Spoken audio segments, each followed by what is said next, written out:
மழை பாருக்கா, மழை செம்மையாக கொட்டி தீக்குதுக்கா.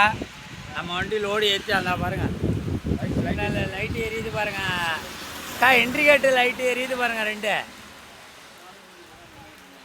அக்கா. இண்டிகேட்டர் லைட்டு 2 லைட்டு எரியுது பாருங்க ஒரு வண்டியில். அதான் நம்ம வண்டி லோடு ஏற்றி நிற்கிது.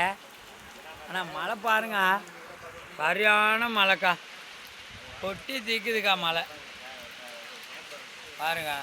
லோடு நல்லா நாங்கள் ஏற்றுற வரைக்கும் மழை பெய்யல. ஏற்றுனதுக்கப்புறம் பார்த்தீங்கன்னா மழை பிடிச்சது பாருங்கள். ஒன்றுமே பண்ண முடியலக்கா. அப்படியே நாங்கள் வண்டி ஓட்ட வேண்டாம், ஒன்றும் ஓட்ட வேண்டான்ட்டு அப்படியே ரோட்டில் ஓரமாக நிப்பாட்டிக்கிறாங்க பாருங்கள். நம்ம இண்டிகேட்டர் 2 இண்டிகேட்டர் எரியுது பாருங்கள். அதனால் அப்படியே ஓரமாக நிப்பாட்டிட்டோக்கா, ரோட்டு ஓரமாக நிப்பாட்டிட்டு தான் பஸ் ஸ்டாண்டு ஒன்று இருந்ததுக்கா, அதில் வந்து உக்காந்துட்டோம். மழை பாருங்கள் செம்மையாக பெய்யுதுக்கா. இல்லைன்னுமோ ஒரு வாரம் 10 நாளைக்கு எப்படியும் 4 நாளைக்கு மழை பெய்யாமல் இருக்கணும். பெய்யாமல் இருந்ததுன்னா இதோட விட்டுருச்சுன்னா ஒரு வாரம் கழிச்சு ஆக.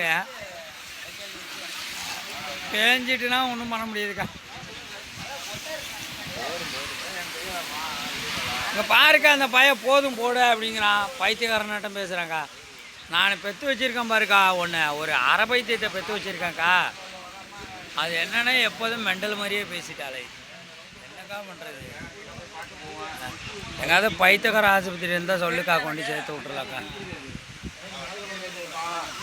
பாருக்கா, நான் சொல்கிற தலையில் அடிக்கிறான். உங்கள் வீட்டு மாடு பார்க்குறதுக்கு வேணால் கொண்டு போய் அங்கேயே கட்டி வச்சுக்கோங்கக்கா. எனக்குனாலும் ஒரு தொல்லை இல்லாமல் இருக்கும்.